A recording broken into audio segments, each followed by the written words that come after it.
kejadian luar biasa Harik Alda yang diberikan kepada wali atau kekasih Allah. Eksistensi karamah diakui secara sepakat oleh 4 mazhab. Ada beragam dalil Al-Quran yang menunjukkan bahwa kejadian di luar kebiasaan memang terjadi dan tidak hanya dianugerahkan kepada para nabi saja. Ada beberapa contoh yang bisa dilihat, di antaranya adalah kisah ibunda Nabi Isa yang bernama Maryam. Maryam bukanlah profil seorang nabi. Sudah semestinya tidak pernah ada nabi dari kaum Hawa. Meski demikian, Maryam yang tidak nabi ternyata juga mendapat keistimewaan dan mengalami kejadian di luar kewajaran. Sayyidah Maryam mendapatkan kiriman makanan dari surga melalui malaikat Jibril yang dikirimkan langsung ke kamar tempat di mana Maryam biasa melaksanakan ibadah mi'rab.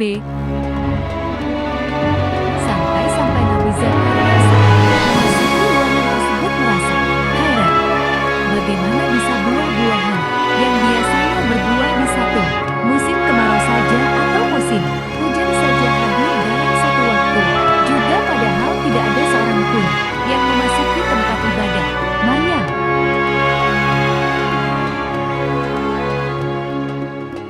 Kejadian ini disebutkan dalam Al-Quran, artinya setiap Zakaria masuk untuk menemui Maryam di mihrab, ia dapati makanan di sisinya.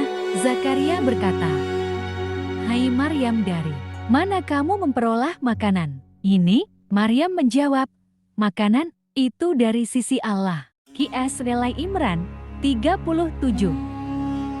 Cerita Ashabul Kahfi atau yang berarti para penghuni gua merupakan salah satu bukti lain bahwa karamah diceritakan dalam Al-Quran, persisnya pada surat Al-Kahfi.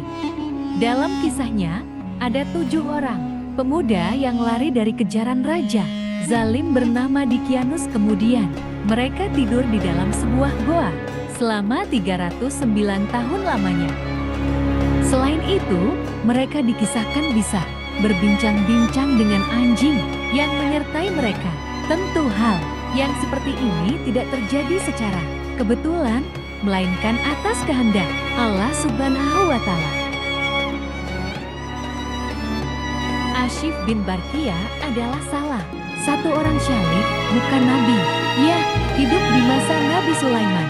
Ashif pernah diberi kemampuan luar biasa dari Allah Subhanahu wa Ta'ala, yaitu saat Nabi Sulaiman menawarkan kepada masyarakatnya untuk memindahkan singgasana Balqis.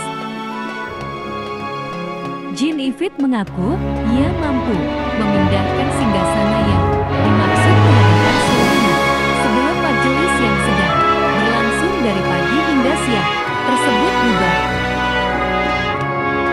Tapi Ashif sanggup memindahkan singgasana lebih cepat dari itu. Kira-kira seumpama pandangan diarahkan ke atas selalu berpindah, pandangan singgasana sudah tiba-tiba hadir atas kuasa Allah Subhanahu wa Ta'ala. Dalam Al-Quran, Allah berfirman,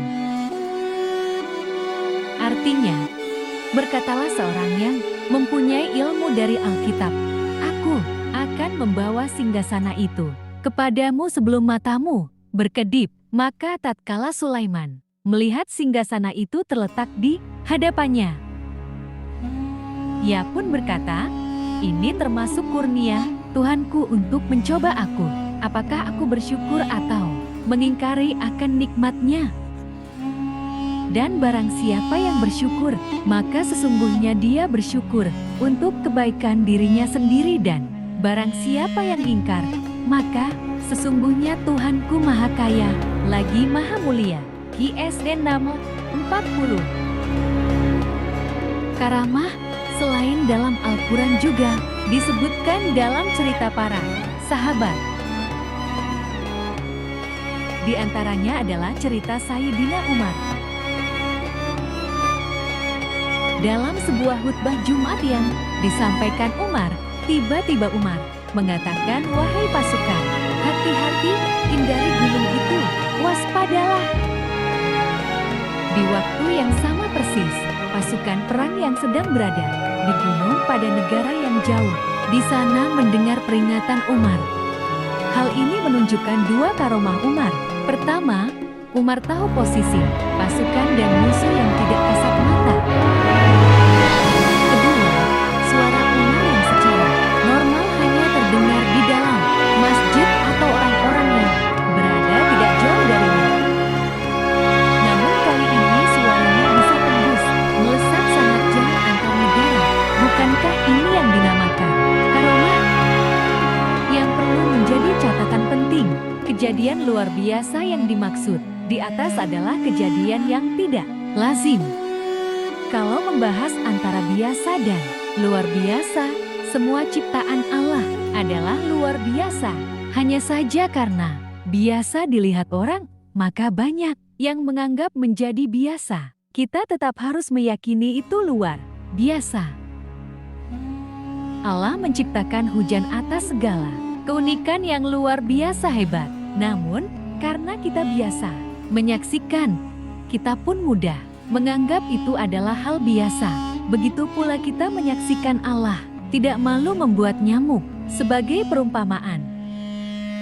Bagaimana rumitnya ciptaan bernama nyamuk, detail lambung, usus, hingga organ-organ dengan ukuran yang sukar dijangkau indera manusia. Dalam ususnya pun ada bakteri pengurai makanan yang kecilnya seberapa. Apakah itu bukan kerumitan yang luar biasa?